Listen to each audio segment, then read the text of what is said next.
Bonsoir à tous, bienvenue sur le plateau Equinox Soir, le baromètre de l'actualité nationale, de lundi à vendredi entre 19h et 21h. Le balai de personnalité à l'immeuble Étoile, immeuble qui abrite les services du Premier ministre, a, comme l'indiquait le président de la République dans son discours à la nation du 10 septembre dernier, pour but de recueillir les avis les plus divers. Ils serviront toujours, d'après Paul Biya, de source d'inspiration pour la conduite des débats au cours du grand dialogue national à venir.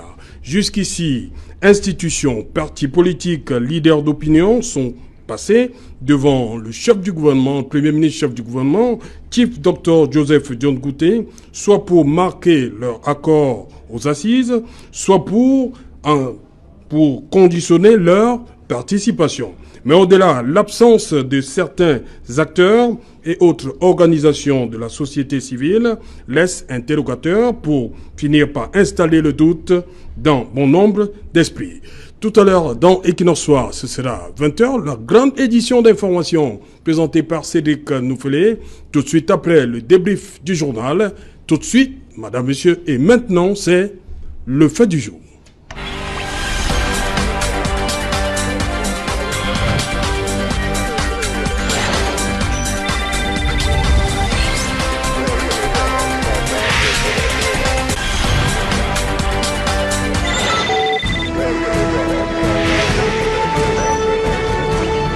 Consultation du Premier ministre, enjeux et nécessités. Pour en parler, je suis en plateau ce soir avec Dr Nick Nganyam.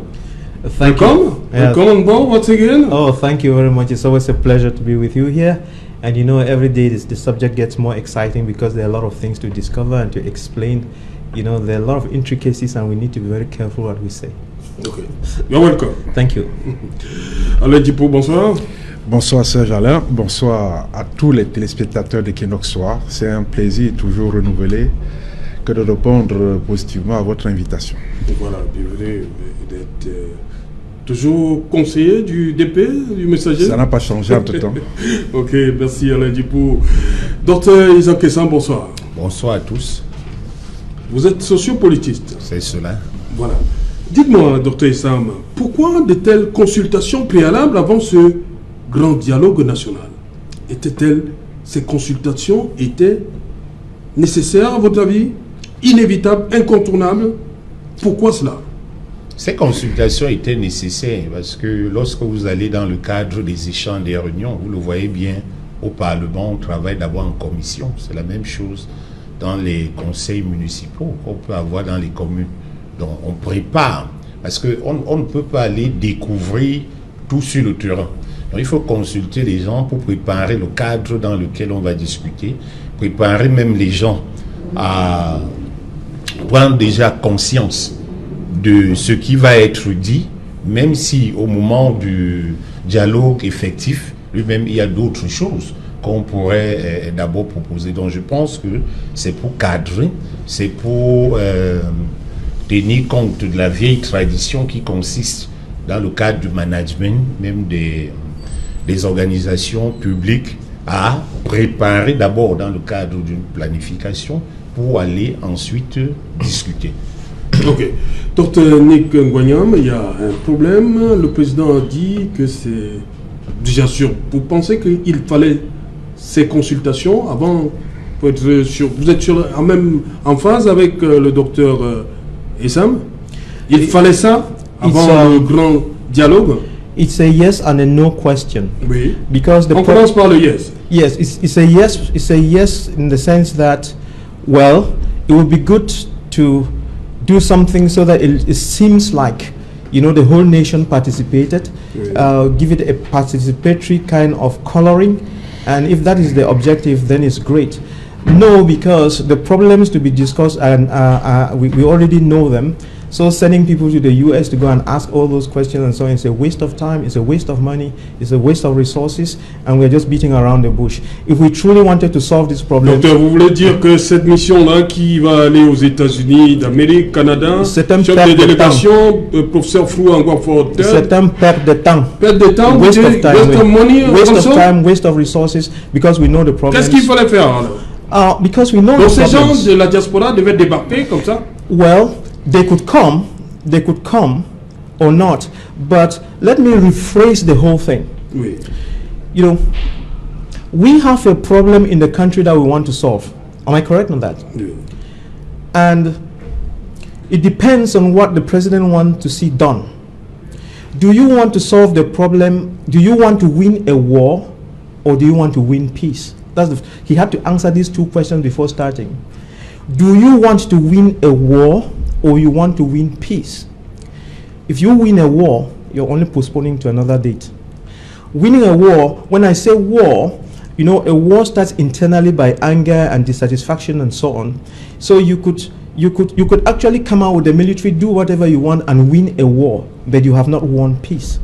And today, this dialogue is about winning peace. If you're going to win peace, the approach is different. If you're going to win peace, we must all sit together and do what is right to win peace. And to win peace means you convince people, you get people on your side. Guns have never won peace. Force has never won peace, and doing things in a way that doesn't satisfy everybody has never won peace. So the question again is, do you want to win the war? Because the military could go there, kill people, and then everybody will be quiet. You can kill everybody, and then there will be peace. But is that what we want? No. We've already killed 2,000, 2,500, and people are suffering in the bush. And the gun will never win that war. So there is a huge problem, and what we are needing in the country is peace.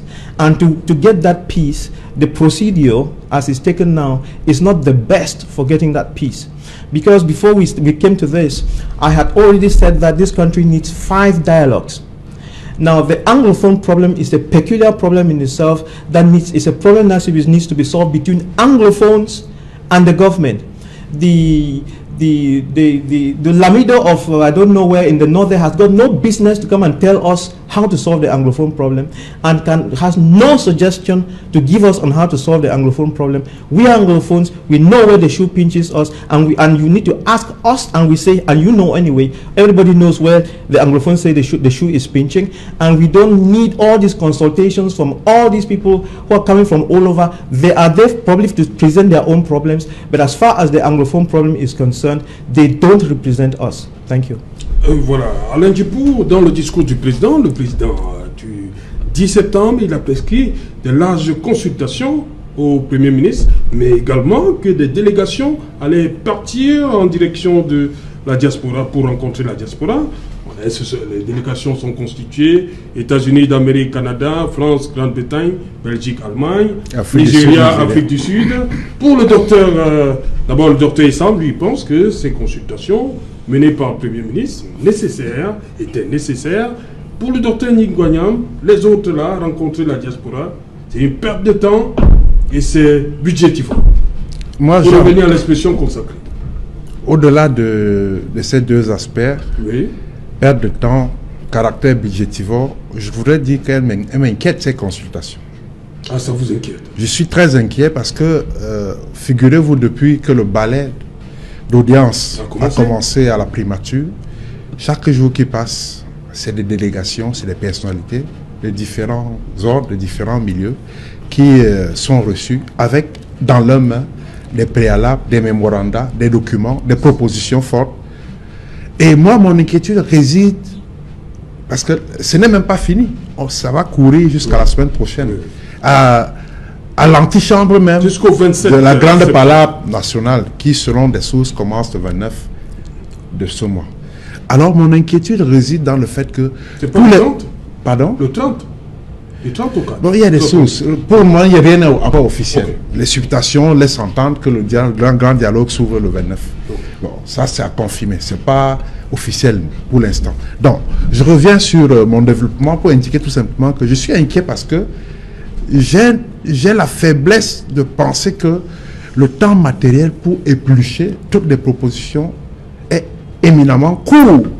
Et que, en réalité, ces consultations-là frisent une théâtralisation. Parce qu'en réalité, je ne suis pas certain comment, en l'espace de quelques jours, on va disposer du temps matériel pour compiler toutes les propositions, tirer l'essentiel, tirer la substantifique moelle des mémorandas qui sont déposés chaque jour sur la table du Premier ministre. J'ai même pitié de ce monsieur.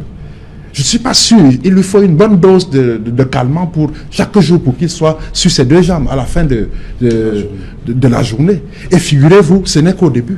Il y a encore une litanie de personnalités de la République qui va recevoir avant le début de la palabre qui va s'étaler sur plusieurs jours. Bon Dieu, il faut... Est-ce que si on était allé directement au dialogue national sans ces consultations, on n'aurait pas entendu des sons de cloche? Non, on n'a consulté personne.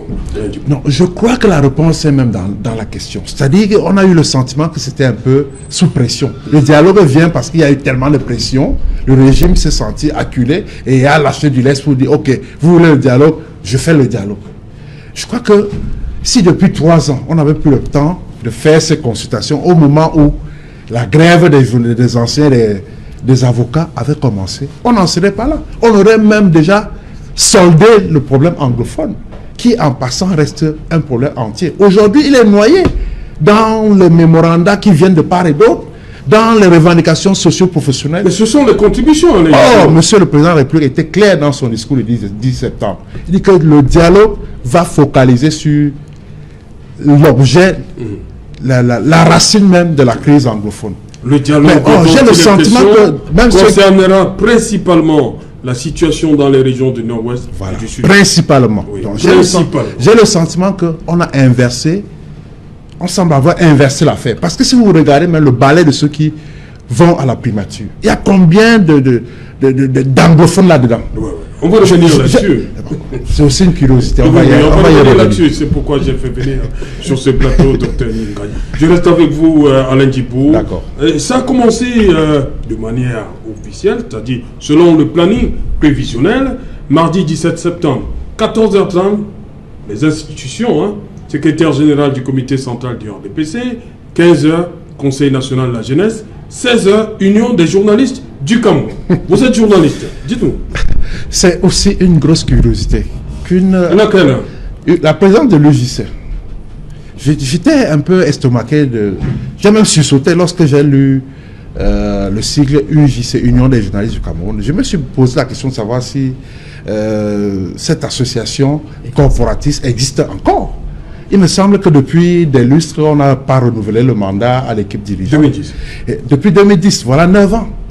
Bon, c'est vrai, c'est un peu désolant pour nous autres journalistes qui sommes toujours tout le temps en train de donner des leçons, en train de titiller le régime. Quand ça nous concerne directement, vraiment, je suis degré las. Vous comprenez ma gêne de pouvoir parler de cette affaire. Mais moi, je pense que le casting à ce niveau-là est un gros problème. Il ne me semble pas que, de manière légitime, l'UJC représente la structure associative aujourd'hui. On aurait dû marquer les journalistes pour que vous savez, SNJC et les autres vous savez qu'il y a, se mettent ensemble pour il y a plusieurs organisations associatives qui concernent les domaines des médias. Il y en a plusieurs. Pourquoi pas faire venir la commission de la carte de presse? Pourquoi pas faire venir les autres associations? Pourquoi pas faire venir les syndicats de journalistes? Pourquoi? Parce que le président de la commission a été reçu hier, la carte de presse. D'accord, c'est bon signe. C'est bon signe.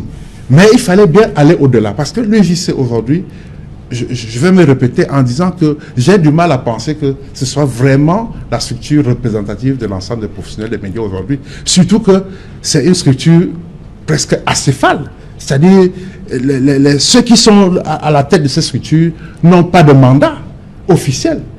Donc, on est là dans une situation illégitime.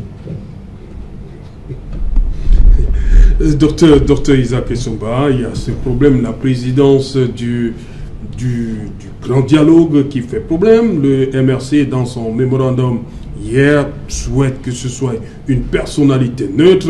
Le Social Democratic Front, le 12 septembre, lorsqu'ils sont allés rencontrer le Premier ministre, chef du gouvernement, dans son document, parle d'une personnalité indépendante. Aujourd'hui, le président Monseigneur Samuel Pléda, lui aussi, il émet des réserves. Il pense que le gouvernement ne peut pas organiser en même temps le débat et le présider. On peut les comprendre, parce qu'il est question de mettre un certain nombre de garanties. Voilà, il y a un problème de confiance qui se pose. Il y a une crise de confiance. Et il y a une crise de confiance. Elle vient de quoi?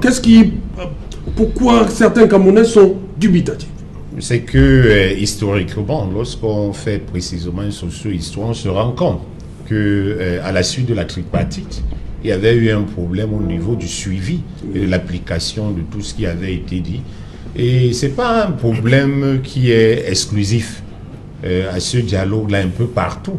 Partout où vous voyez les conflits, quand on invite les acteurs pour discuter, il faut toujours se rassurer de la bonne foi des uns et des autres. S'il n'y a pas cette bonne foi-là, alors c'est une perte de temps. Donc on peut comprendre des réserves, mais il faut inscrire cela dans le cadre des propositions. Puisque le MLC fait des propositions, tout comme le SIF, tout comme les autres acteurs.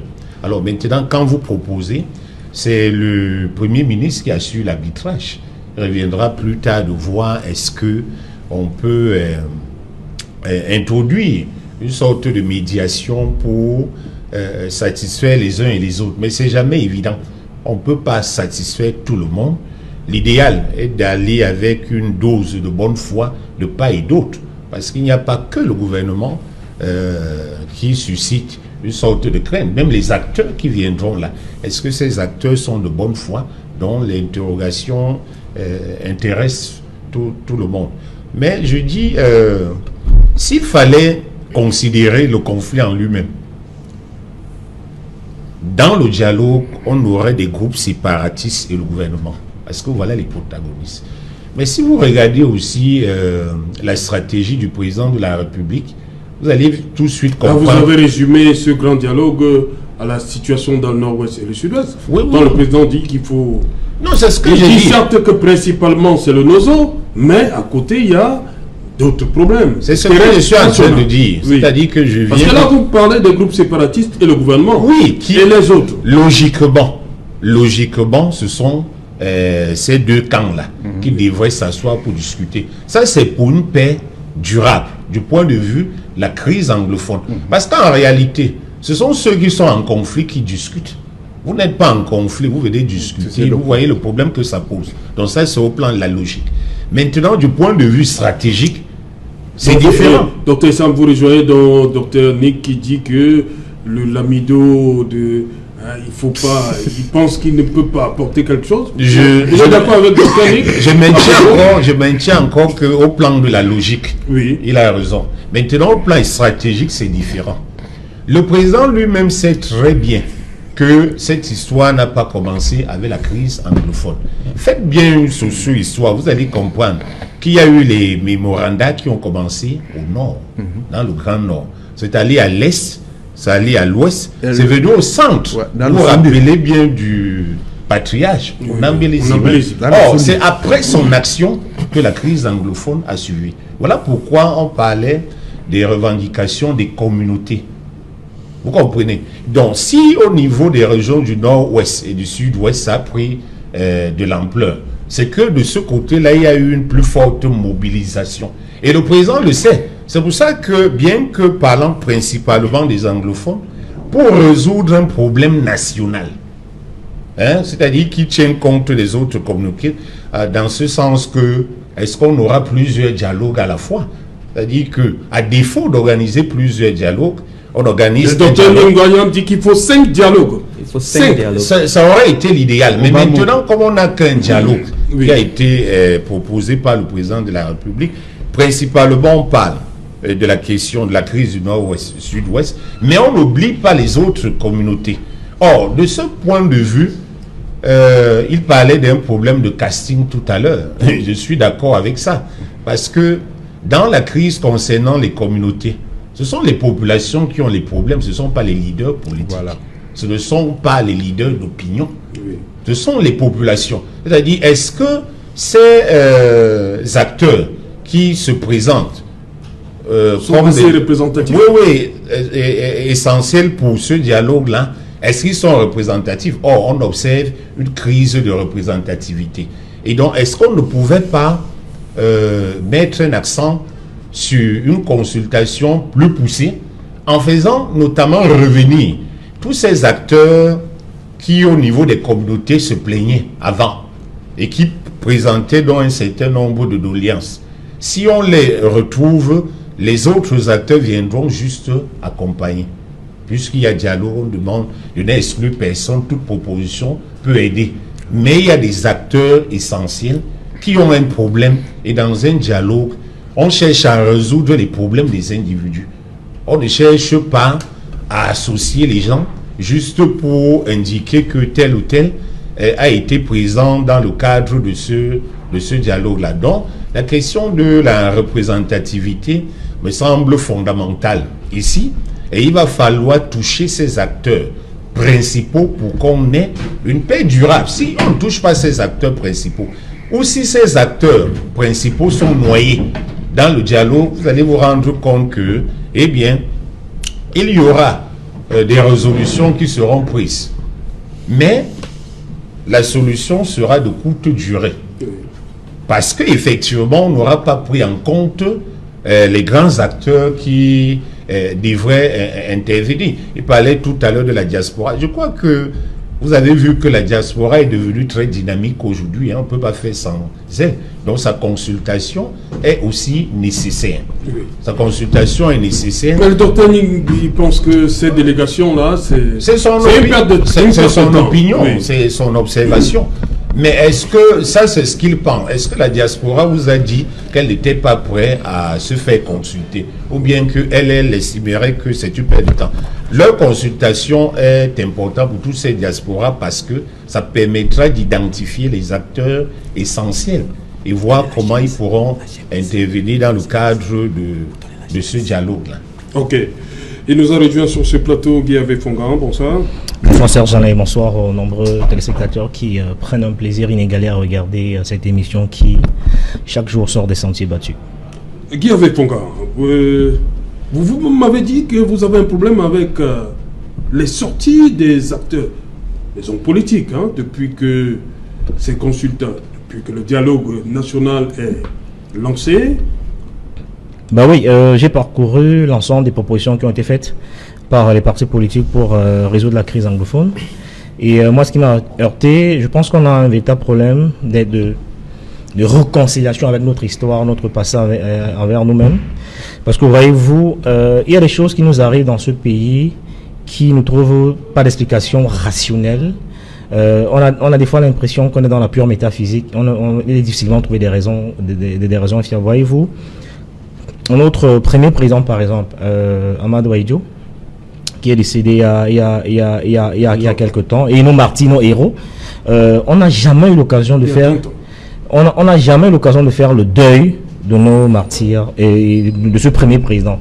Et vous savez, on est des Bantous, et chez nous, la tradition, les us et coutumes voulaient qu'on fasse le deuil de nos parents. Voyez-vous, si vous avez un parent qui décède, et que vous ne faites pas le deuil de ce parent-là, eh bien, il est possible, il est parfois démontré et prouvé, que par la plupart des choses que vous allez faire dans votre vie risquent de ne pas bien marcher ou de ne pas aboutir, et vous allez finir par tourner en rond dans votre vie. Très souvent, dans nos coutumes, dans la tradition bantou, ça existe ce type de réflexion, et ça arrive. Et donc, je note simplement que depuis ce temps-là jusqu'à aujourd'hui, on n'a jamais fait le deuil de notre premier président, parce qu'un enfant qui ne pleure pas son parent est un enfant maudit, pour parler les choses trivialement. Et ce dialogue, pour moi, donne aussi l'excellente occasion, pourquoi pas, de remettre ce sujet au goût du jour et de réunir les acteurs pour enfin débattre sur les modalités de rapatriement de la dépouille d'Ahidjo, qui est très souvent considéré comme un sujet tabou par nos dirigeants. Je pense qu'on a cette fois une occasion rêvée, une occasion en or, de nous réconcilier avec nous-mêmes, de nous réconcilier avec notre propre histoire, notre passé, et de faire le deuil de nos martyrs, parce qu'il n'y a pas que Ahidjo, vous avez les Oumyobel, les Mwandi et consorts, qui n'ont jamais eu droit à la reconnaissance nécessaire au mérite qu'ils auraient légitimement souhaité. Donc je pense que là on a aussi, et moi je suis un peu embêté de remarquer que dans toutes les propositions qui ont été faites, c'est pas un aspect qui a été abordé. Or, c'est un aspect qui me semble assez important, parce que pour le cas d'espèce, ça peut aussi être une omission, hein, bon, oui, enfin, je vous le concède, oui. Parce que pour le cas d'espèce, il se passe que le Cameroun va vivre en ce moment un tournant décisif de son histoire, et et de son avenir.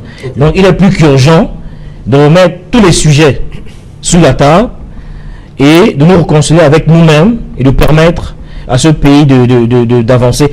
Petite illustration. Vous savez que la Malaisie a produit, est aujourd'hui premier producteur d'huile de palme. La Malaisie est venue chercher au Cameroun les plants ici à l'IRAD à Yaoundé. Ils sont partis avec. Aujourd'hui, ils sont premier producteur mondial d'huile de palme alors qu'ils ont pris les semences chez nous. Nous avons perdu la CAN 2019 de manière bizarre parce qu'on n'a pas un problème d'argent, on a quasiment tout mobilisé, mais on a perdu la CAN. 2021 commence à être hypothétique. Donc, il y a des choses comme ça qui nous arrivent, qui peuvent faire relève de l'irrationnel.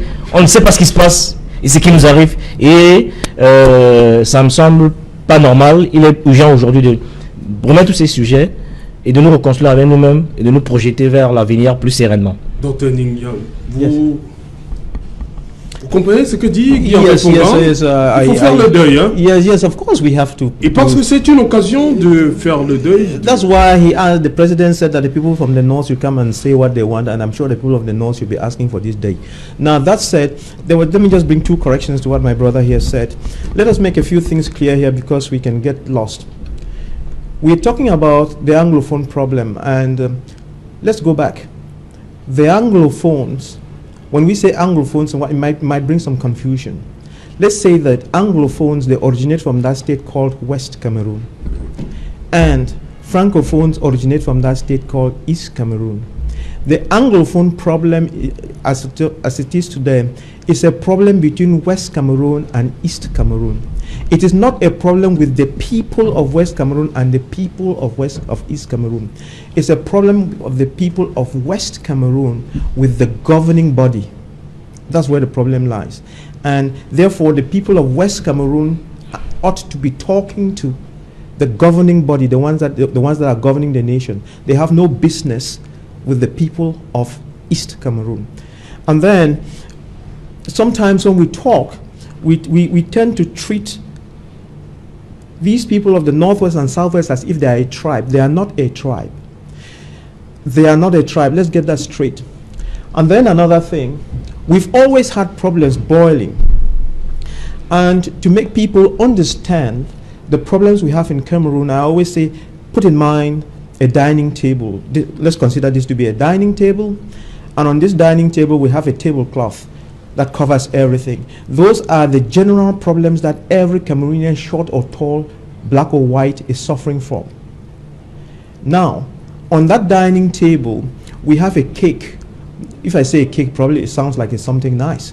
We have some other dish that is standing there, and that dish represents the Anglophone's problem.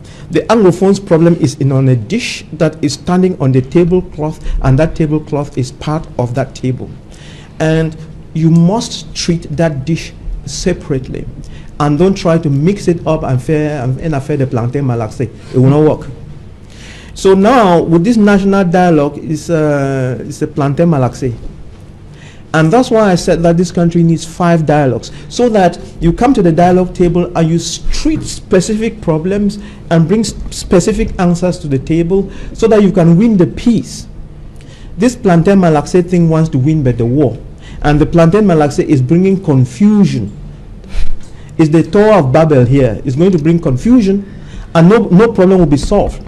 Because when we get into that hall, somebody from down there wants to talk, over there wants to talk, and so on. And in that confusion, we will come up with some resolutions that have nothing to do with the meeting.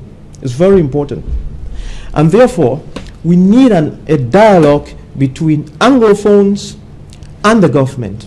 We need a dialogue between the Bamilekes and the government. We need a dialogue between the Northerners and the government. We need a dialogue between the youths and the government.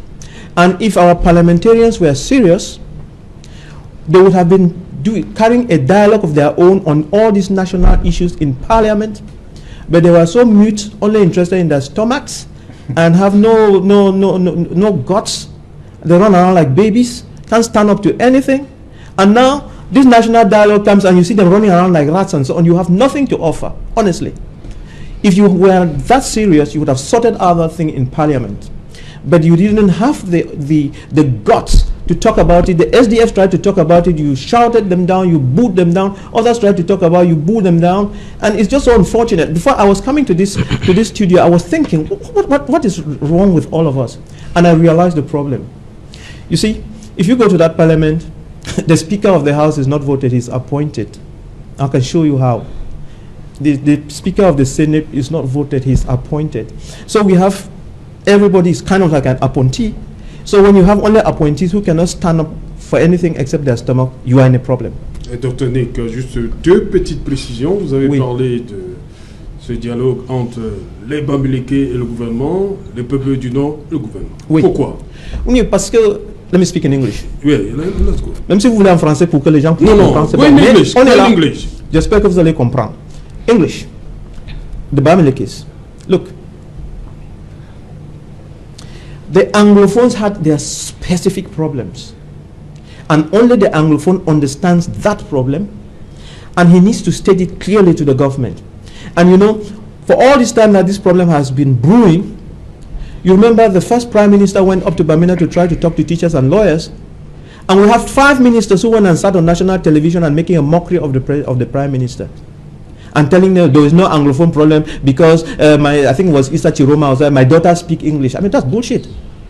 I mean, that's making a mockery of Anglophones, a real mockery. And it is this lack of respect for a people that is causing the anger. Now, so Anglophones have a specific problem and they can state their problem. I'm an Anglophone, I cannot state the Bamileke problem.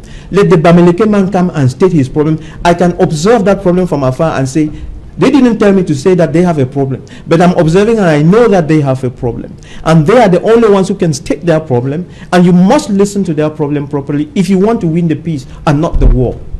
It is not about force. No, force has never solved a problem. Then the Northerners have peculiar problems of their own. If you have the Boko Haram that is raging up there, it's because we have neglected these people. We treat them as if they don't exist. We couldn't care. Honestly, we don't care about them. And they know how they feel, and they ought to come and say what they feel. Don't look, I'm talking to you, the Northerners now. Don't bother yourself trying to find out what the Anglophones want. It's not your business. Sort out your own problems. Sort out your own problems. When you come there, talk about your problems. Don't talk about Anglophone problems. Then, the youth have problems. Honestly, oui. Yes, non, oui. the youth have problems. On a juste voulu comprendre. Vous avez dit, moi, ça m'a compris. Gouvernement et non. Et chacun vient présenter son problème, ne parlez pas des anglophones. Alain Djipo, on va avancer. Il y a cette phrase du président pour qu'on comprenne. Le dialogue dont il est question concernera principalement la situation dans les régions du nord-ouest et du sud-ouest. Mais il est évident qu'en cela même, il touchera des questions d'intérêt national, telles que l'unité nationale, l'intégration nationale, de vivre ensemble, et il ne saurait intéresser uniquement des populations de ces deux régions. Alain Djipo, depuis le 17, mais bien avant, parce que c'est le SDF qui a ouvert le bal, non, il y a même eu cette rencontre entre les membres du gouvernement originaires des régions nord-ouest et sud-ouest au lendemain du discours. Là, on était le 11. Le SDF est allé le 12. Il y a eu une délégation des chefs traditionnels, qui est également des régions nord-ouest, sud-ouest, qui allaient rencontrer le Premier ministre. Mais beaucoup pensent que depuis que des personnalités défilent chez le Premier ministre, la portion, on va le dire comme ça, d'anglophones n'est pas assez. Ne représente pas ce que dit ce paragraphe du discours du président de la République. Principalement les régions du nord-ouest et du sud. Il y a plus de francophones qui défilent là-bas. Et même sur la liste, je continue, il n'y a pas ces personnalités-là de premier rang par rapport à cette crise. Au niveau de la liste des leaders d'opinion, on n'a pas le nom de Maître Agbobala, Tassan et les autres. Qu'est-ce qui se passe? Il se passe qu'on est en train de francophoniser les consultations. C'est-à-dire qu'on donne la part belle. Le Premier ministre, chef du gouvernement qui a fait ce planning, a donné la priorité aux francophones au détriment des prescriptions gouvernementales. Ça saute à l'œil. On n'a pas besoin d'aller lire dans une boule de cristal pour comprendre qu'en réalité, ce n'est pas aller dans le sens souhaité, la direction voulue par le chef de l'État. Et on est habitué dans ce pays à ce genre de scénario où on dit une chose et on applique son contraire, où le double langage est devenu monnaie courante. Donc, et c'est pour cela que je comprends le docteur Nick lorsqu'il parle de 5 niveaux de dialogue, 5 dialogues. Moi, j'ai envie de dire qu'il est modeste. Si on le suit dans son développement, dans son argumentaire, on va parler de 250 dialogues qu'il faut dans ce pays. C'est-à-dire que chaque ethnie doit venir maintenant avec ses problèmes. Il y a un problème Bamoun dans ce pays. Voilà. Il y a un problème Betty, il y a un problème Boulou, il y a un problème Bamileke, il y a un problème anglophone, il y a un problème... Donc, bref... Mais voilà pourquoi on parle du grand dialogue. C'est pour cela que grand dialogue national. C'est pour ça que je dis il faut qu'on fasse un peu attention. Qui trop embrasse mal étrange. Si la crise anglophone est ce qui occupe les projecteurs de l'actualité en ce moment, il va de soi que cette guerre avec 3000 morts déjà n'arrange personne. Personne n'est content de voir autant de morts, de compter autant de morts depuis 2016. Et il faut que cela s'arrête. C'est pour ça que lorsqu'on a lancé l'idée de dialogue, tout le monde aujourd'hui en fait sa propriété intellectuelle. C'est chacun qui se lève maintenant pour dire que oui, c'est le projet de société que nous avions conçu. Faire un dialogue.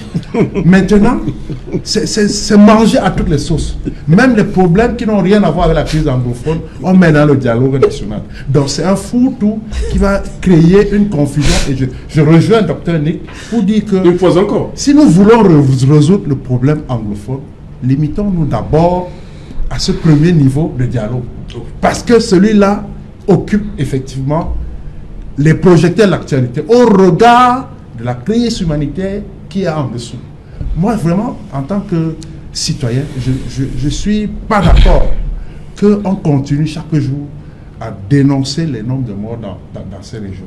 Je ne suis pas du tout d'accord. Et ce qui se passe là, c'est en réalité une philosophie qui concerne dont le régime est coutumier, c'est-à-dire le déni de réalité. Même le président de la République, dans son message à la nation le 10 septembre, là, sa communication spéciale, il a démontré par A plus B qu'il n'y a pas un problème anglophone. Mais attends, c'est une rêverie.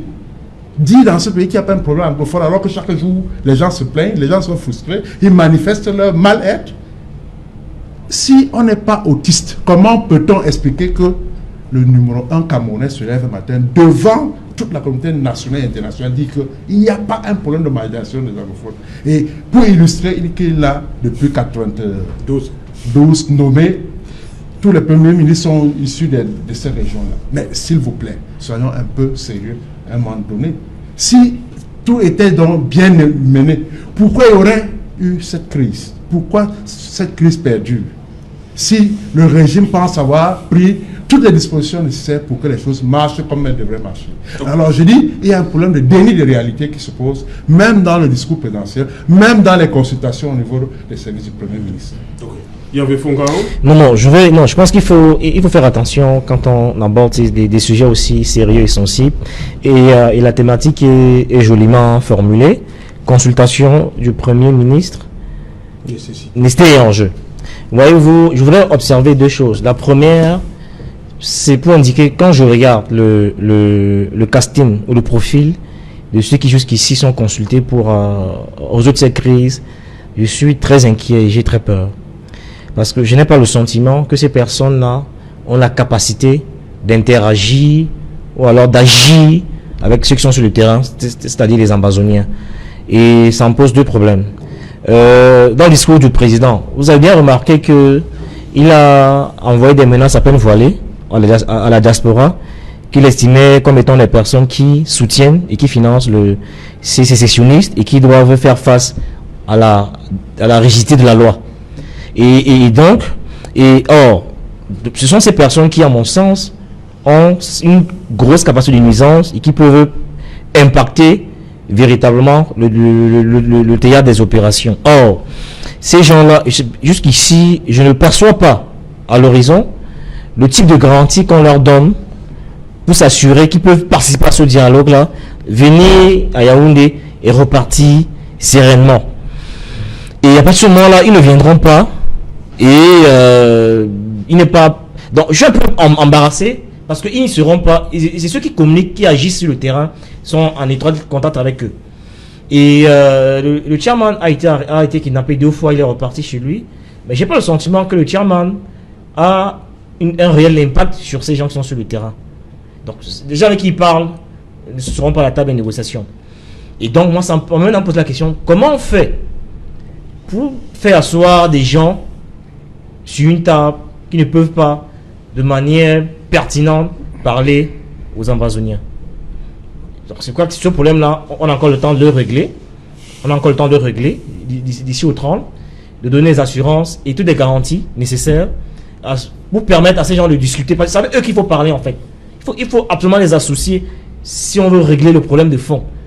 Il s'agit d'une crise anglophone et ceux-là ont pris, c'est vrai qu'ils ont pris des armes contre l'État. Il faut discuter avec eux.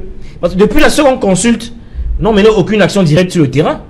Ça veut dire qu'en théorie, ils ne sont pas des gens qui peuvent impacter véritablement cette crise. Donc, il faut tout faire pour convertir ces gens-là et les associer au dialogue et apporter que l'État donne les garanties à ces gens qui sont laissés avec pour qu'ils pourraient venir s'asseoir repartis sans problème. Deuxième chose. Guy Fongan, il y a quand même, on annonce des délégations chargées d'aller rencontrer à l'étranger des contributions des membres de la diaspora pour ce dialogue annoncé à la fin de ce mois. Non, je vais dire que ces personnes-là ne vont pas rencontrer ces personnes que vous semblez, vous dites que c'est pas sûr qu'elles seront là. Non, je pense qu'aujourd'hui, à ce jour-ci, nous sommes, ça c'est une étape qui est déjà dépassée.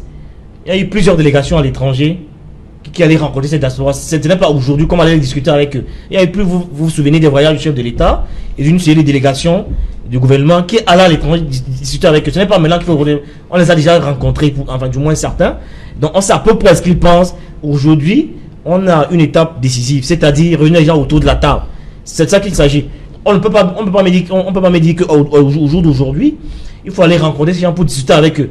Dans toutes les missions qui ont été faites par le passé, ça veut dire que les gens sont là en villégiature. Ils n'ont rencontré personne. Et ça pose un autre problème. Et là bon, peut-être que vous me tendez notre piège ou alors le fouet pour battre sur ceux qui ont initié sur ce dialogue-là, qui m'amène à m'interroger sur l'obligation qu'il y avait à tenir absolument ce dialogue à la fin de ce mois. Quelle était l'urgence, quelle était la contrainte? S'il faut aujourd'hui encore aller rencontrer la diaspora et pour discuter avec eux, ça veut dire qu'on pouvait y attendre. Moi, j'avais imaginé un scénario de sortie, du moins d'apaisement, qui aurait été plus intéressant et qui, du point de vue de la symbolique, aurait été plus fort. Le MRC, son président sera joué le 8 octobre. Le dialogue sera achevé le 4 octobre. Ça veut dire que de manière claire, on s'achemine là à un dialogue où il ne sera pas présent. Manifestement, il ne sera pas à cette rencontre 4 octobre. Donc le président aurait pu, si j'avais été son conseil, moi je lui aurais dit, puisque on sait tous à peu près que Moïse Kamto sera condamné, forcé sera condamné, et dans son discours, il parle très bien de la grâce qu'il peut utiliser, ce pouvoir pour gracier certaines personnes. Moi j'avais imaginé un scénario du genre, le 4 octobre est passé, le 8 octobre est passé, Moïse Kamto est jugé, il est condamné, c'est manifestement ce qui va arriver. Le président prend la parole, il est gracié et convoque un dialogue pour décembre. Ça va donner plus de profondeur, plus de sens à ce dialogue qui est convoqué. Non, pas seulement MRC et tous les prisonniers de la crise anglophone. Parce qu'ils vont être forcément tous condamnés. Donc, il aurait laissé courir le procès, on les condamne. Qu'est-ce que vous dites, Guy Fongan? Je pense que déjà, le dialogue qui est convoqué à la fin de ce mois, il y a des gens qui pensent que ça arrive tard. Vous le renvoyez même encore à décembre. Oui, non, parce que non, ça arrive tard. Jusqu'ici, on n'avait pas encore la date du renvoi du 8 octobre, on ne le savait pas encore. Oui. Et pour le cas d'espèce, c'est puisque maintenant, aujourd'hui, il est établi que les délégations sont encore en train de repartir à l'étranger, discuter avec la diaspora, alors qu'il y a eu plusieurs missions précédentes. Soit ces gens sont allés en villégiature par le passé et on nous a fait croire qu'ils allaient rencontrer la diaspora, soit le grand dialogue qui est convoqué sur cette fin du mois précipité et qu'on a improvisé ce dialogue-là. Et donc, quelle que soit la réponse qu'on obtient, ça veut simplement dire qu'on aurait pu attendre. Le 4 octobre, le 8 octobre arrive, les prisonniers de la crise et les anglophones sont jugés, y compris le MRC, ils sont condamnés. Le président revient prendre la parole, peut-être fin octobre si vous voulez, avec un discours fort, plus engageant. Je vous promets que du point de vue de la symbolique, ça aurait été plus fort. Et une fois qu'il les a graciés, il convoque les gens à un grand dialogue national pour qu'on enterre l'âge de guerre et que les gens se parlent les yeux dans les yeux. Ok. Docteur Issam, comment comprendre donc l'absence, lorsqu'on se réfère à cette liste des leaders d'opinion sur le planning prévisionnel des consultations du Premier ministre, l'absence de ces acteurs majeurs dans la crise anglophone? Je fais référence à Barrister Agbo Congo. Voilà. Comment comprendre l'absence de ce genre de personnes? C'est vrai que ceux qui ont établi cette liste seraient mieux placés pour répondre à la question, mais tout au moins, c'est curieux et c'est inquiétant, puisque j'ai dit tout à l'heure que ce sont précisément ceux qui étaient en conflit ou ceux qui ont dirigé des associations ou étaient porte-parole jusqu'ici qui devraient intervenir. Mais rappelons que nous sommes encore au niveau de la phase de consultation. Rien n'indique qu'au moment du dialogue, on ne les aura pas dans la salle des échanges. Donc moi, je reste optimiste. C'est la même chose tout à l'heure. Je vous ai dit que la diaspora présentait une importance essentielle pour le dialogue. Il y avait déjà eu des consultations avant. Est-ce que les nouvelles consultations ne constituent pas une perte? Je ne pense pas. Pourquoi? Parce que le contexte a changé. Avant, il n'y avait pas la perspective d'un dialogue. On en a tellement parlé. Maintenant que le dialogue est là, ce qui est sûr, il va se faire, il va se tenir. Et je dis que dans le cadre de ce dialogue-là, les positions ont forcément évolué. Pas de manière absolue, mais ce qui est sûr dans le cadre de ce qui se prépare, si on ne met pas en tête l'idée des concessions, il n'y aura pas grand-chose. C'est-à-dire que les positions radicales ne sont plus de mise ou ne devraient plus être de mise. Donc de ce point de vue-là, je pense que tous ces gens qu'on consulte là, c'est bien. Parmi ceux qu'on consulte, peut-être qu'on va retrouver certains au moment du dialogue. Ceux qui ne sont pas consultés et qui présentent une importance, on pourra les retrouver dans la salle du dialogue. Donc laissons évoluer les choses pour voir exactement, même si je comprends que actuellement, vous savez, quand on se retrouve devant le Premier ministre, tout le monde est content, c'est tout le monde qui est pressé pour y aller, et ça peut frustrer. Pourquoi tel, pourquoi pas moi, etc. Et je pense qu'il faut attendre le dialogue lui-même. Et le Premier ministre, je le rappelle, ne travaille pas seul. C'est toute une équipe. Donc est-ce que vous savez qu'il y a des gens qu'on appelle à 15 heures pour leur dire d'être présents à la primature à 10 heures? Ça fait sérieux? Il n'y a pas de problème. Le dialogue. Il y a des gens qu'on appelle à 15 heures pour leur dire de venir à 10 heures le lendemain. Est-ce que ça fait sérieux? Le problème, c'est que si vous restez sur ce détail, on ne va pas avancer. Merci, on va revenir, on va continuer après le journal, cher monsieur. Le temps d'aller rencontrer Cédric Noufelé qui va nous donner l'essentiel au niveau des titres du 20h. Bonsoir Cédric, au sommaire ce soir. Bonsoir Serge Alain, bonsoir à vos invités. Ce soir, nous parlerons de cette série noire d'accidents mortels enregistrés dans la Sanaga maritime en l'espace de 24 heures. Au moins 11 morts enregistrés, une collision entre un bus de transport interurbain et un camion. Et à la veille de cet accident grave, il y a eu la chute d'un autre camion dans le fleuve Sanaga, faisant au moins 2 morts. Nous en parlerons dans le journal de 20h. Nous irons à Yaoundé, à l'immeuble Étoile, pour faire le point sur les concertations qui se poursuivent en vue du dialogue national. Vous verrez les leaders d'opinion, anciens candidats à l'élection présidentielle, qui ont fait part de leurs propositions pour l'organisation de ce grand dialogue national. Ils ont échangé avec le Premier ministre. Vous écouterez les tenants de leurs propositions dans le journal de 20h. Et au moment où ces concertations se poursuivent, il y a l'archevêque métropolitain de Douala qui n'a pas vraiment foi en ce schéma de sortie de crise tel que conçu par le président de la République. Quelles sont ses appréhensions, ses craintes, ses doutes et les garanties qu'il souhaite voir se mettre en place pour l'organisation d'un dialogue national inclusif? Vous l'écouterez dans le journal de 20h. Après le scandale lié aux résultats controversés du concours d'entrée à l'ENAM, un magistrat a révélé au grand jour les mécanismes de corruption et de fraude visant à privilégier certains étudiants et candidats au concours d'entrée dans les grandes écoles. Le gouvernement embarrassé vient d'annoncer le recrutement de 119 candidats recalés au dernier concours de l'ENAM. Comment en est-on arrivé là? Nous en parlerons ce soir. C'est Jalan. Voilà, madame, monsieur, c'est donc la fin de cette première partie Equinox Soir. On se retrouve juste après pour Equinox Soir, deuxième partie, le temps du débrief. Ce sera après le 20h02. Cédric nous fait.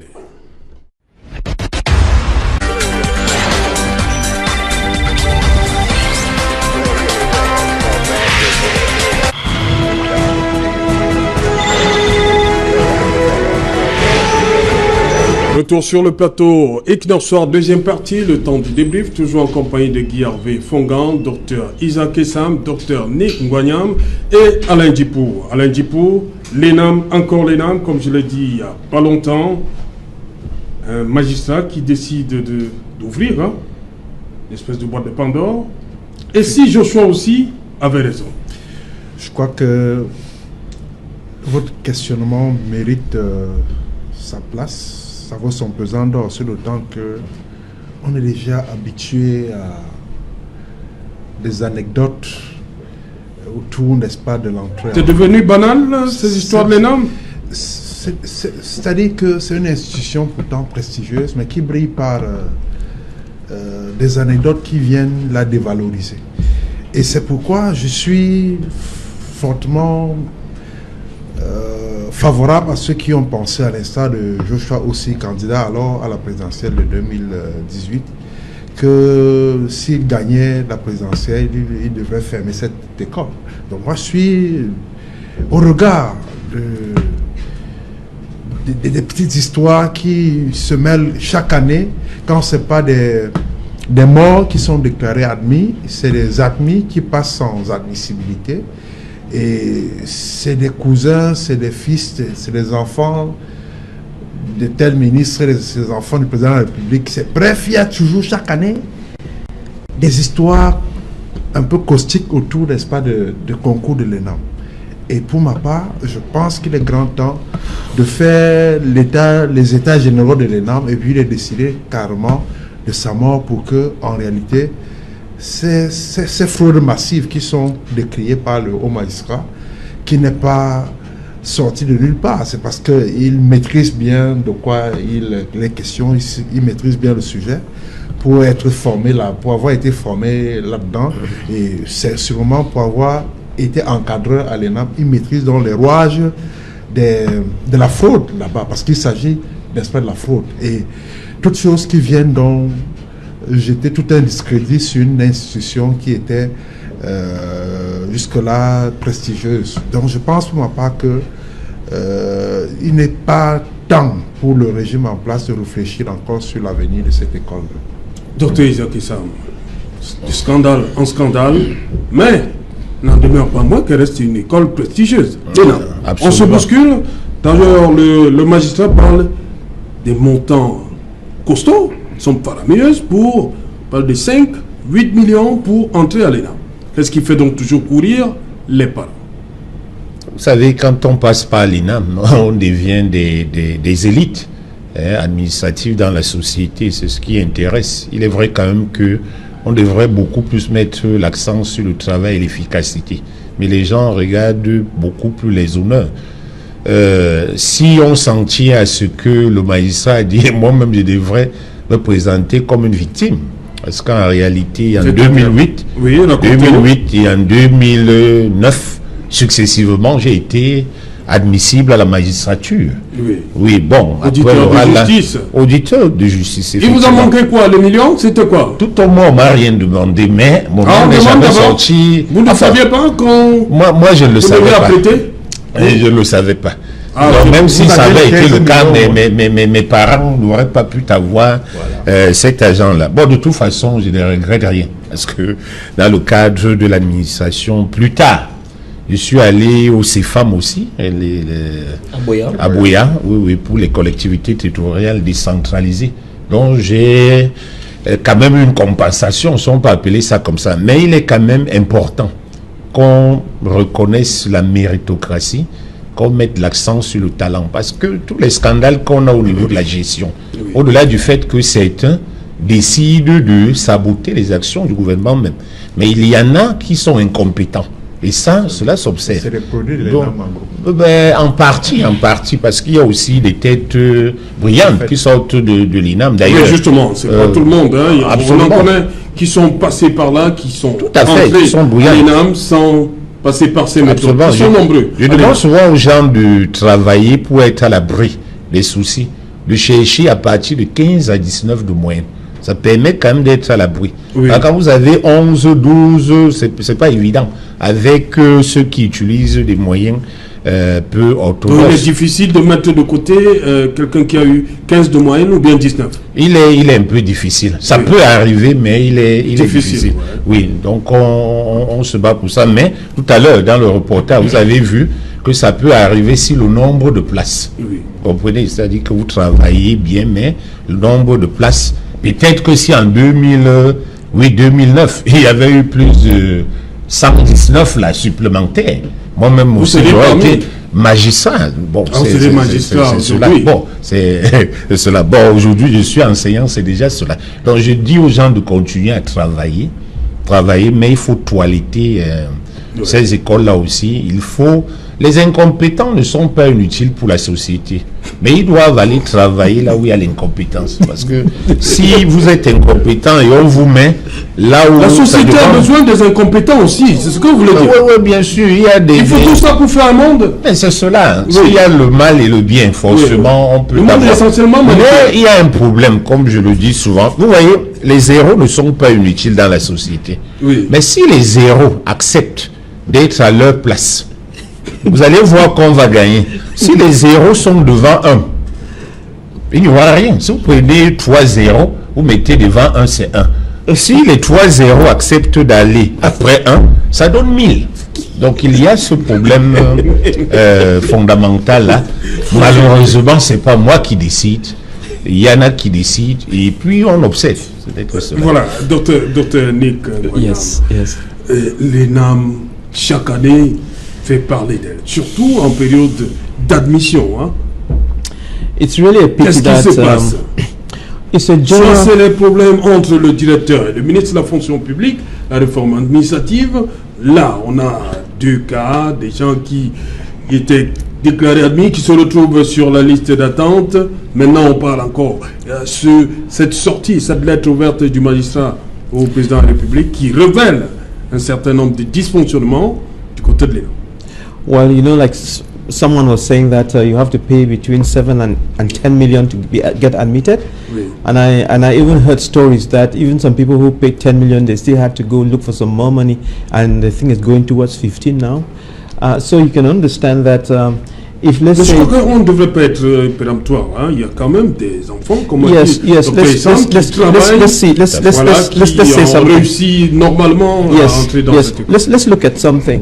There is a general distribution when you leave things to nature and just let things happen. This is what will happen if, let's say, there was... I'm not talking about ENAM specifically, any concours, any competitive examination. You put all the children out there, you give them the subject and you actually test their brains and so on. You will realize that there's a general distribution where children of the poor will also get there. And it will not only be children from a certain area. You will find Anglophones, Northerners, Southerners. You will have everybody there. But when you go and look at that list very clearly, you will see that they tend to regroup either they regroup towards a particular area, or when you look at their socio-political backgrounds, you see that they actually belong to some political parties, or their parents are children of some big people. So there are some characteristics in there that do not favor the poor. But that said, if you go and take the results as they are now, 5% of them are actually true. Those that actually worked well and passed. But under normal circumstances, you would have 85% of them who are true, not 5%. Ok. Guy Hervé Fongan, je sais que vous aimez bien hein, les théories de Joshua Nabangui aussi. Je vous repose la même question. Est-ce qu'il avait raison, Joshua aussi, de penser à faire disparaître l'ENAM? Vous savez, quand Joshua Oshie, pendant la présidentielle, dans son programme politique, avait parlé de la suppression de l'ENAM, beaucoup n'ont pas compris la profondeur du message qu'il voulait adresser. Je crois qu'aujourd'hui, comme c'est un magistrat, quelqu'un de l'intérieur qui fait cette révélation, parce que tout ce qui est trafic d'influence, achat des notes, équilibre régional à tête chercheuse, a longtemps été dénoncé par la presse et par beaucoup d'autres personnes. Et le comportement même des produits de l'ENAM, aujourd'hui, donne raison à Joshua Oshie qui, à son temps, avait estimé que l'ENAM ne servait à rien. Voyez-vous, aujourd'hui, on est quasiment dans une situation où l'ENAM, au fil des années, discrédite notre administration. Mais en même temps, ne laissons pas croire aussi que tous ceux qui sont à l'ENAM ont forcément payé. Justement, ce n'est pas ce qui n'est pas vrai. Soutien, oui. Voilà, donc j'ai les camarades des gens qui sont, oui, les camarades de fac qui n'avaient personne, qui ont qui sont entiers, qui sont des magistrats. On en connaît beaucoup. J'ai même les orphelins autour des camarades qui étaient orphelins de père et de mère qui ont eu l'ENAM. Donc on peut avoir l'ENAM même sans, si on a personne. Par contre, ce qu'on décrit, c'est ce trafic d'influence qui est récurrent, qui devient une pratique coutumière. Et puis moi, je voulais quand même qu'on apprécie et qu'on félicite ce magistrat. Pour moi, il participe de ce qu'on devrait appeler aujourd'hui le Camerounais nouveau. Le Camerounais nouveau est celui-là qui devra avoir ce type de courage, cette attitude de dénonciation et de s'adresser directement à qui de droit. Parce qu'il ne fait pas que démanteler un réseau, mais il fait des propositions concrètes d'amélioration du cas de cette école. Ce qui me semble assez remarquable. J'ose croire, j'espère, qu'il ne subira aucune représailles après cette sortie courageuse de sa part et qu'il va exercer de manière sereine. Et quand je dis que Joshua avait raison, quand on regarde le comportement des produits de l'ENAM, la dernière actualité en date, on a un professeur de lycée à San Mélima qui aujourd'hui est interpellé et qui est menacé avec des chefs d'accusation que personne ne comprend, simplement parce que manifestement le nom de Kamto aurait été prononcé. Et donc ça laisse croire qu'on s'achemine dans un état où ces magistrats-là risquent de donner l'impression de prononcer. Vous nous ramenez à ce débat. Non, tout à fait. On nous dit qu'ils doivent parler de Maurice Kamto tous les jours. Non, c'est le produit de l'ENAM. On parle de l'ENAM, des produits de l'ENAM. Voilà. Un sous-préfet estime donne l'impression que désormais prononcer dans le cadre de Kamto c'est un délit. Parce que voilà un enseignant qui est aujourd'hui interpellé, incarcéré, parce que dans une salle de cours, il a prononcé le nom de Kamto. Vous voyez que c'est un peu embarrassant. Et quelques jours après, un autre produit de l'ENAM, en Manjo, fait sortir une note en mettant les enseignants en garde, comme quoi il fallait qu'ils fassent attention au type de discours à tenir aux élèves. Et donc, vous voyez qu'on est dans le sujet, puisqu'on parle des produits de l'ENAM, qui ont un comportement de nature à desservir le prince, c'est-à-dire le président Paul Biya, et à discréditer l'école. Et donc, aujourd'hui, ces sorties de pistes régulières, et moi, m'amène à penser qu'effectivement, le vice-président Joshua Oshie avait raison de penser cette école, il faut la fermer. Si aujourd'hui des produits de l'ENAM essaient de nous faire croire au XXIe siècle, alors qu'on parle de dialogue, que prononcer le nom de Kamto c'est un délit, ça veut dire qu'on a un vrai problème dans ce pays. Docteur Issam, on va rapidement faire le tour sur la sortie de Monseigneur l'archevêque métropolitain de la ville de Douala, Samuel Cléda, qui pense que l'État, par rapport à la présidence du dialogue confié à Chief Dr Joseph John Gouté, il pense que l'État doit choisir une personnalité neutre ou un groupe de personnes. Oui, il fait une proposition. Écoutez, je vous en prie. Il dit que l'État doit choisir. Est-ce que ça ne va pas ouvrir un autre débat, comme c'est le cas pour les personnes qui constituent le Conseil constitutionnel ou bien les CAM? Oui, que ce soit, disons, le président de la République qui le nomme. Oui, je disais que c'est une proposition qu'il fait là. Rien n'indique que ça sera retenu. Mais tout au moins pour une meilleure objectivité. Il est difficile de concilier des personnes qui sont totalement radicalisées sur des positions, vous comprenez, si effectivement il n'y a pas une troisième personne qui intervient, c'est vrai, dans la conciliation. La question est celle-ci, docteur Issam. Cette troisième personne, si elle est nommée par le président de la République, est-ce que le problème ne demeure pas entier? Effectivement, Voilà, il y a souvent une suspicion sur ceux qui sont nommés. Voilà pourquoi je disais que, en réalité, si Samuel Kleda souhaite effectivement que c'est la question de l'objectivité, et il serait peut-être paradoxal de demander encore à l'État ou au gouvernement de nommer un médiateur. Nommer un médiateur par l'État lui-même serait un représentant peut-être supplémentaire du gouvernement. Alors encore pourtant ce qu'on recherche, c'est la neutralité du médiateur qui doit être là. Et l'avantage du médiateur très souvent, c'est que contrairement au conciliateur, lui aussi il propose des solutions, parce que le conciliateur vous met simplement ensemble, le médiateur vous rapproche et propose des pistes de sortie de crise. Donc je ne sais pas si en parlant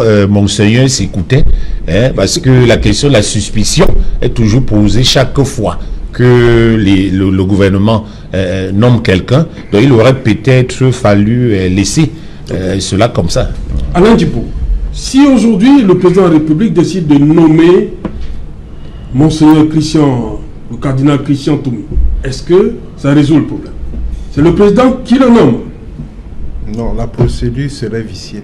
Oui. Comme le mais ça, c'est ce que demande Monseigneur Kleda. Non, je crois que au-delà de la formule qu'il a utilisée, il faut comprendre l'idée sous-jacente.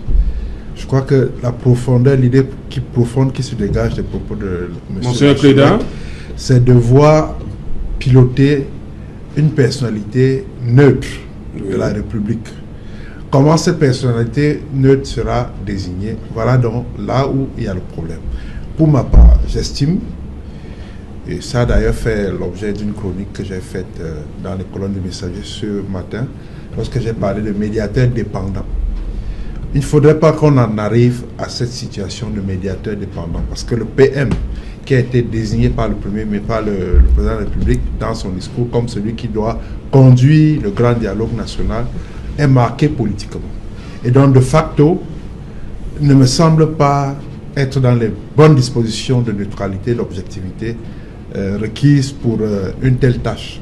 C'est pour cela que moi, j'aurais même bien voulu que, au cours de ce dialogue, que l'on désigna de manière souveraine, puisque l'Assemblée est souveraine, que les acteurs, pendant ce moment de rencontre, choisissent en toute liberté quelqu'un qui va diriger les travaux. C'est-à-dire à l'ouverture, à partir du 30. Oui. C'est-à-dire les acteurs, tous ceux qui sont invités dans la salle, au banquet. On commence par là. National, ils décident de désigner un bureau pour conduire les travaux. Donc, de cette façon-là, on réduirait la suspicion en maintenant l'option, parce que l'idée première, c'est de sortir de là avec quelque chose de durable en termes d'opérationnalisation, en termes de solutions proposées, de pistes de solutions proposées. Donc, il faudrait que, au sortir de cette affaire, d'où l'importance de quelqu'un de neutre, au sortir de cette affaire, qu'on restitue véritablement le contenu des échanges et que l'on veille à ce que ces résolutions-là soient implémentées. D'où le caractère contraignant qui devrait s'imposer après le dialogue au pouvoir, à l'appareil régnant en place. Donc je pense, pour me résumer, que ce n'est pas malvenu de penser que à la tête du grand dialogue, comme personnalité devant conduire les affaires, ce serait bien de choisir parmi tant de personnalités celles qui présentent des gages de neutralité. Il y en a une bonne palette, il y a une bonne brochette, et même d'aucuns sont même allés jusqu'à proposer d'anciens chefs d'État des étrangers. D'anciens chefs d'État, on a parlé de Thabo Mbeki, on a parlé de Jesse Rawlings et autres. Mais je pense que ce pays regorge des talents. On n'a pas besoin d'aller chercher l'oiseau là, comme on le fait avec les lions indomptables. C'est encore une autre camerounaiserie à laquelle je ne suis pas d'accord. Je pense qu'on peut trouver un Camerounais neutre dans ce pays qui puisse faire affaire. Docteur Nick, sur cette sortie de Monseigneur Cléda? I think Monsignor Cléda has a reason to be, and other Cameroonians have a reason to be a little bit skeptical, because we seem to be playing to the gallery most of the time. We don't really, sometimes we don't know whether we want to solve the problem or we don't want to solve it. At the beginning, when you first gave me the microphone, I asked an important question. It's very important for us to know, and the president to know, and to answer some specific questions. Do you want to win the war? Do you want to win the peace? Or do you want to win the peace? If he wants to win the war, then what we are doing now is okay. If he wants to win the peace, then we'll have to look at a couple of things more closely. Thank you. Merci, Dr. Nick. Non, rapidement, deux choses. La première, pour dire que je ne pense pas que parce que le président a nommé un médiateur, que forcément le médiateur est tenu par le chef de l'État. Non. Tout est dans le profil du médiateur et la personnalité, la capacité qu'il aura à faire face et à dire non.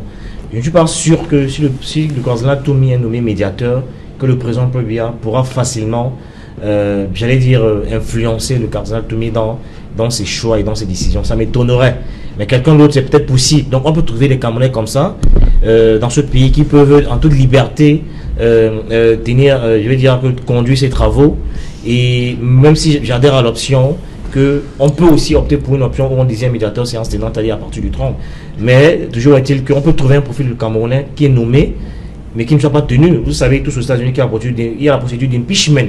C'est-à-dire que c'est un mécanisme qu'on peut imaginer, où même le médiateur nommé ne peut pas être à tout moment perdre son poste parce qu'il a été contre une décision. Et puis deuxième chose, le monsieur qu'il a dit une chose que personne n'a révélé ici, sur le fait qu'on ne les a pas écoutés depuis. L'Église catholique est une des rares d'opposants quand ils veulent. Tout à fait. L'Église catholique est une des rares organisations qui est présente dans tout le Cameroun où l'État a démissionné. Dans toutes les 10 régions de ce pays, vous avez en général soit une école catholique, soit un hôpital. Donc l'Église catholique a un réseau informel d'informations que vous ne pouvez pas imaginer. Et donc ils peuvent facilement prendre le pouls et donner la vraie température. Okay. Et donc on aurait dû les écouter depuis, parce que l'Église catholique est présente partout, même où l'État a démissionné. Ils sont présents. Merci, cher monsieur, d'être venu. Merci, docteur Isaac Issam. Moi qui vous remercie. Merci, docteur Nick Ngayam. Oh, thank you. It's always a pleasure. Voilà, merci, Guervé Fongan. Au plaisir, merci. Vous étiez un peu en retard, là.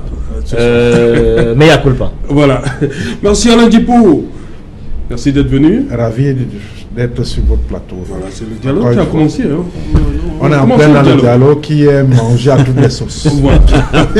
Madame, monsieur, nous sommes arrivés au terme de cette édition Equinox Soir. Bonsoir, Kribi.